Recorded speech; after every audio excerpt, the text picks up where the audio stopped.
Ram Ram sir. Ram Ram सा। कई नाम आप रो? नारायण दान बारट गांव सांगड़। ट्यूबवेल क्या है कि आजकल मतलब जमीन है वो मेरे पिताजी की पुश्तैनी जमीन थी जो यूं ही काफी टाइम से मतलब पड़ी थी, उसको मतलब हम अच्छी तरह से उसमें उत्पादन नहीं ले पाते थे। तो मैंने सोचा कि मतलब आसपास के किसानों ने भी मतलब ट्यूबवेल गांव में उसमें 8-10 ट्यूबवेल हो गए थे। तो उसके बाद मैंने सोचा कि मैं भी इसमें ट्यूबवेल करवा दूं। तो मेरे पहले क्या है कि लाइट कनेक्शन काफी साल पहले मैंने भरा था। मेरे पिताजी ने तो मना किया था कि भाई अपने ये लाइट वाइट नहीं भरनी है, इसमें मतलब क्या है कि घाटा हो जाएगा, ट्यूबवेल करवाने से नुकसान हो जाए। वो पुराने विचारधारा के थे। लेकिन मैंने क्या कि एक फाइल अड़ा दी तो उनका बेटा तेरी मर्जी है तो भर ले। फिर भरने के क्या हुआ कि मेरा उसमें क्या है कि जल्दी मेरा आज 10 साल पहले मेरा नंबर आ गया। और मैंने उसके बाद मैंने उसमें ट्यूबवेल मैंने करवा दिया और मैं उसमें अच्छी तरह से मैं उसमें काफी टाइम से खेती कर रहा हूँ। अच्छा नारायण जी, की बया करो और कितने फसलों ले साल में?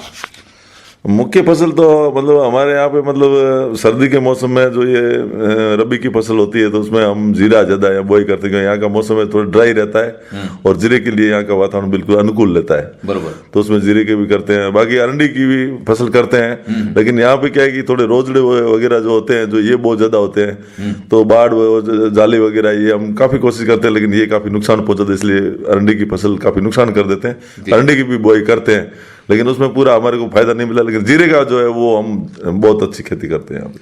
अच्छा, बीजू की बाजरी गेहूं बीजू कहीं एडू भाव? गेहूं की खेती नहीं करते। गेहूं में क्या है कि मतलब यहाँ पे पानी की ज्यादा उसमें चाहिए और फिर यहाँ पे लाइट 6 घंटे आती है, इसलिए गेहूं की फसल बहुत ही कम।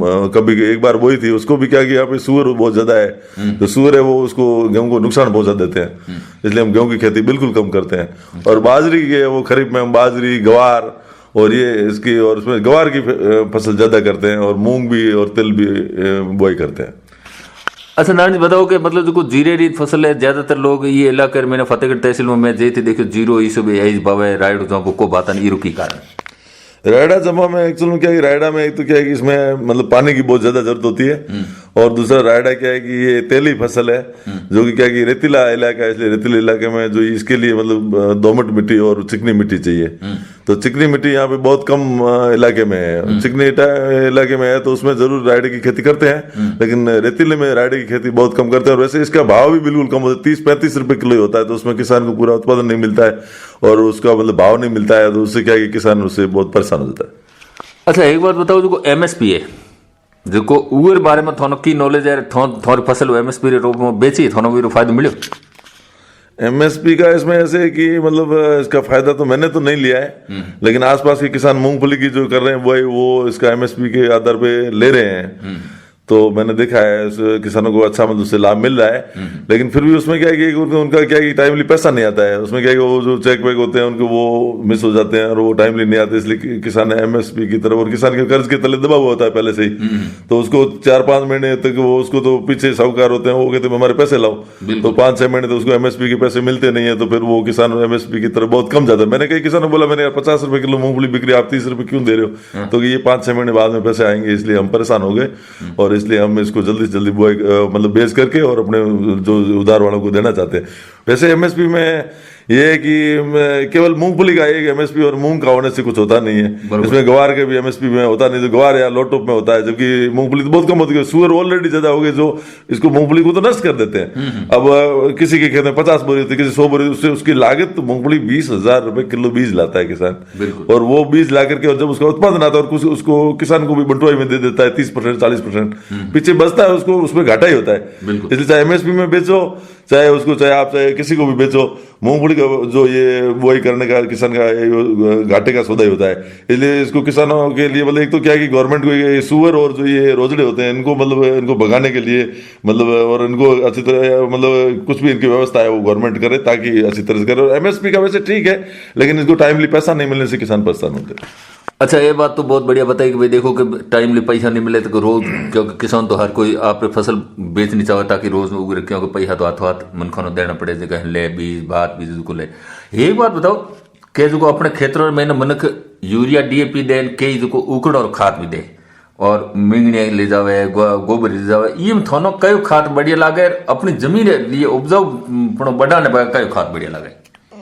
इसके बारे में ये है कि मैं तो क्या है कि अब शिक्षित हूँ और काफी मतलब इसमें मतलब साइंस में मेरे बीएससी बायोलॉजी में की हुई है, तो मैं तो पूरा इसमें मतलब काफी जानता हूँ और यूट्यूब वगैरह में भी देखता रहता हूँ। बरोबर। तो अपना ऑर्गेनिक संस्थान जो अपना राष्ट्रीय ऑर्गेनिक अनुसंधान है, उसमें एक जो ये वेस्ट डिकम्पोजर करके और एक मतलब सॉल्यूशन आता है, मतलब एक नहीं सॉरी, ये जो आता है वेस्ट डिकम्पोजर, गाय के गोबर से उसमें से जीवाणु निकाल करके और उसको करीबन 20 ग्राम मतलब एक बोतल के अंदर पैक करके 20 रुपए की शीशी आती है ऑर्गेनिक संस्थान से।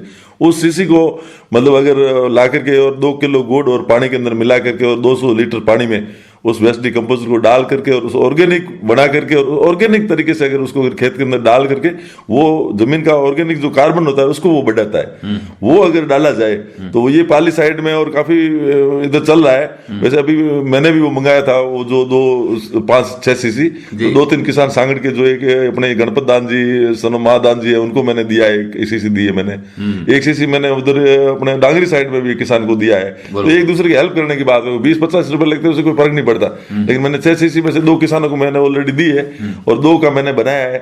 और वैसे मोहनदान जी सनो भरदान जी जो हमारे यहाँ के प्रगतिशील किसान है, वो इस वेस्ट डिकम्पोजर की काफी 7-8 ढोल और इसको काफी 2 साल से यूज कर रहे हैं, उसके बहुत अच्छे परिणाम आ रहे हैं ऑर्गेनिक खेती के, और अनार में उसका यूज कर रहे हैं। तो इस तरह से अगर ऑर्गेनिक खेती की तरफ जब अपन नहीं बढ़ेंगे तब तो अपनी जमीन है वो ये खत्म हो जाएगी। और अपन जमीन को खत्म करते कितने साल तक अपने यूरिया डीएपी डाल करके और कितने साल तक मतलब अपने जमीन में से उत्पादन लेंगे। इसलिए अपन ऑर्गेनिक खेती की तरफ अपन जितना ज्यादा अपना रुझान रखेंगे, और बाकी जो मींगनी की खाद होती है इसको अपन डायरेक्ट अगर खेत में डालते हैं तो ये क्या है हीट देती है, इसलिए इसको डायरेक्ट कभी नहीं डालना चाहिए। डायरेक्ट कभी भी डालोगे तो इससे क्या है, इससे जो हीट निकलती है वो फसल को जला देती है। और वैसे ये जो ये मींगनी की खाद होती है वो डायरेक्ट जमीन में नहीं डालनी चाहिए। डायरेक्ट डालोगे तो उसको आपको 5-6 साल तो उसका आपको रिजल्ट ही नहीं आता है, बरोबर, क्योंकि वो उसके जो अंदर जो तत्व होते हैं, जो जिंक होता है, जो भी जितने भी तत्व अपन मानते हैं, उसके जो माइक्रो न्यूट्रिएंट वो डिजोल्व होने में करीबन 5-6 साल लगते हैं। तो तुरंत उसको किसान को कोई लाभ मिलता नहीं है। इसलिए उसको मतलब आप उसको किसी तरह से उसको मतलब वेस्ट डिकम्पोजर से उस जो सॉल्यूशन से उसको डिकम्पोज करके उसको डिकम्पोज 7-8-10 दिन में वो डिकम्पोज होता है। तो डिकम्पोज होने के बाद में उसके जो सारे तत्व होते हैं वो उसको फसल को प्राप्त होने की अवस्था में आ जाते हैं। उस अवस्था में लाकर अगर अपन उस फसल को दें तो वो फसल पूरी पूरी उसको जल्दी ग्रहण कर लेती है। इसलिए डायरेक्ट मींगनी की खाद कभी भी डाले नहीं। और दूसरा, मींगनी की खाद के अंदर जो दूसरे जो खरपतवार भी जो बीज होते हैं वो भी वेस्ट डिकम्पोजर से नष्ट हो जाते हैं, तो किसान खेत में खरपतवार नहीं उगते।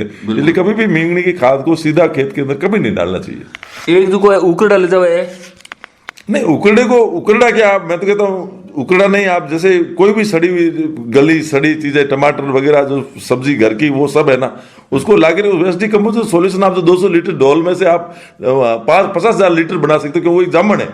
जैसे आपके पास में एक सीसी आई 20 रुपए की, उसके अंदर थोड़ा सा था, आपने 200 लीटर बना दिया। 200 लीटर बनाने के बाद में उसमें से 20 लीटर लेके अगला जो पानी का डोल और 2 किलो गुड़ डाला उसमें 20 लीटर डाल दिया, वो तैयार हो जाएगा 7 दिन में। इस तरह आप लोटो में लाखों लीटर वेस्ट डिकम्पोजर बना सकते हो। उस वेस्ट डिकम्पोजर को उकड़े को ला करके एक जगह इकट्ठा कर दो, इकट्ठा करके उसके ऊपर वेस्ट डिकम्पोजर का मतलब करीबन 200-300 लीटर छिड़काव करो। छिड़काव करने वेस्ट डिकम्पोजर उस पूरे को मतलब क्या है कि डिकम्पोज कर देगा। डिकम्पोज करने के बाद में उस उकड़ने में चाहे कोई भी चीज होगी तो खरपतवार वो भी नष्ट हो जाएंगे और बाकी वो पूरा एक ऑर्गेनिक खाद बन जाएगी। फिर उस खाद को 2-4 पलटी करके अपने खेत में डालो, बहुत अच्छा है। लेकिन वैसे सीधा नहीं डालना चाहिए उकड़ा कभी भी। देखो साहब, पढ़ो लिखो आदमी और जो रात दिन जानकारी रखे उर की हिसाब उरी दृष्टि वे आगम दृष्टि वे कितो बढ़िया तरीके से बताए एक विशेषज्ञ रूप में। तो अपे जो को सीधा ही है, जब ट्रैक्टर ले जाए खाली करना और नहीं करना चाहिए, क्योंकि वो है एक तो खरपतवार निधन उगे और खेत खोले। आज उगाओ जगह जगह देखो तो समस्याओं ज्यादातर लोगों यही जगह पे उगाओ जाता है, और उगाओ और कोई इलाज भी कौन खेत खोह रहा है। और बीजो जो कहो डीएपी यूरिया है तो ये ज्यादा जितरो अपे उपयोग करें उतरो अपना खेतों में ना नुकसान है। डीएपी यूरिया बंद करो, बिल्कुल डीएपी यूरिया तो खेत में डालना ही नहीं है, बिल्कुल ही बंद करो। एक अपने हिमाचल प्रदेश के जो राज्यपाल थे उन्होंने क्या 0 बजट खेती भी की है, वो किसानों को उसके बारे में मालूम होना चाहिए। एक गाय अगर किसान के पास में होती है तो एक गाय से वो 30 एकड़ खेती है। 30 एकड़ खेती, 30 एकड़ का मतलब हो गया 15 हल, मतलब 90 बीघा खेती एक गाय से वो ऑर्गेनिक रूप से एक गाय से वो व्यक्ति अपने खेत में अपनी ऑर्गेनिक खेती कर सकता है। हिमाचल प्रदेश के राज्यपाल है, उनका मैं भूल गया मैं नाम, और वो उन्होंने उनके खुद का फार्म हाउस है और वो पूरे मतलब एरिया में हिमाचल प्रदेश और दूसरे जो ये हरियाणा के हैं, वो हरियाणा में उनका बहुत बड़ा एक 0 बजट खेती का उन्होंने फार्म हाउस बना रखा है। 0 बजट खेती, एक गाय से आप 30 एकड़ की खेती एक किसान 0 बजट खेती कर सकता है। 30 एकड़ खेती कैसे करता है, आपको करना क्या है, आपको ये करना है कि गाय का डेली का जो गोबर है, गाय दिन में 10 किलो गोबर करती है, बिल्कुल, और 10 किलो ही गौमूत्र करती है, बिल्कुल, ठीक है। अब आप क्या करोगे, उसका 10 किलो गोबर वो कलेक्ट कर लो, उसको 200 लीटर के डोल में पानी डाल के उसके अंदर वो गोबर डाल दो, बिल्कुल, और 10 लीटर उसको गौमूत्र है वो उसके अंदर डाल दो, ठीक है। आपने गौमूत्र डाल दिया, आपने उसके अंदर गोबर डाल दिया, तो गोबर और उसके अंदर आप क्या करोगे, उसके अंदर आप 1 किलो गुड़ डाल दो जी, तीन आइटम ये हो गए। चौथा, आप 2 किलो बेसन ले लो जी, 2 किलो बेसन अपने किसान की खुद की, उसमें कोई खर्चा नहीं है, अपने दाल होती है तो चने की दाल का बेसन है वो 2 किलो बेसन डाल दिया, बिल्कुल, ठीक। 4 आइटम ये हो गए, गौमूत्र हो गया गाय का डेली का, और एक ढोल 200 लीटर का, उसके अंदर पानी, और उसके अंदर 200 लीटर पानी, और गोबर 2 किलो, सॉरी 10 किलो, और 10 किलो गौमूत्र, और 2 किलो बेसन, और 1 किलो गुड़, और 1 किलो मिट्टी उस पेड़ की लाओ जो पीपल या बड़ हो, बिल्कुल, उसके नीचे की, जो जहाँ पे मतलब ये अपने यूरिया डीएपी का यूज नहीं किया हो, उस जगह पीपल पेड़ हो, उसके नीचे से 1 किलो पेड़, उसके नीचे क्या है, ऑर्गेनिक बैक्टीरिया होते हैं, पीपल और बड़ होते हैं, ऑक्सीजन छोड़ते हैं, उसके 1 किलो मिट्टी लाकर उस डोल में डाल दो, फिर उसको आप 7-8 दिन उसको हिलाते रहो। उसको हिलाने से क्या होता है कि वो एक मतलब ऐसा सॉल्यूशन बन जाता है, उसके अंदर पूरे यूरिया डीएपी बनाने के बैक्टीरिया होते हैं, वो उत्पन्न हो जाते हैं।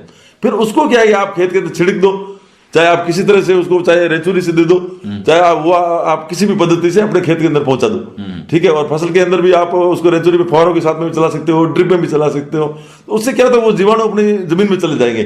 जो ये नाइट्रोजन बनाने वाले होते हैं, नाइट्रोजन अपने और वो डिकम्पोज करके, और जो अपने लकड़ी कुचरी जो भी होगी उसमें से नाइट्रोजन हो, तो नाइट्रोजन, जिंक, कैल्शियम, जितने भी ऑर्गेनिक उत्पाद है वो सब उसके अंदर चले आएंगे। तो डेली 1 दिन का हो गया ये, मतलब 1 दिन का ये हो गया, तो गाय 30 दिन तक गोबर देगी और 30 दिन तक गौमूत्र देगी, तो 1 एकड़ में वो 10 लीटर का ढोल है, 200 लीटर का ढोल हो जाएगा, तो 30 दिन में हो गया ना, 30 एकड़ में, बिल्कुल। तो एक गाय से व्यक्ति, आजकल में लोगों के पास में 30 एकड़ जमीन है ही नहीं, 15 एकड़ जमीन है, इसलिए एक गाय से आप पड़ोसी की भी खेती कर सकते हो, बिल्कुल सही बात। तो इस गाय का इतना महत्व है।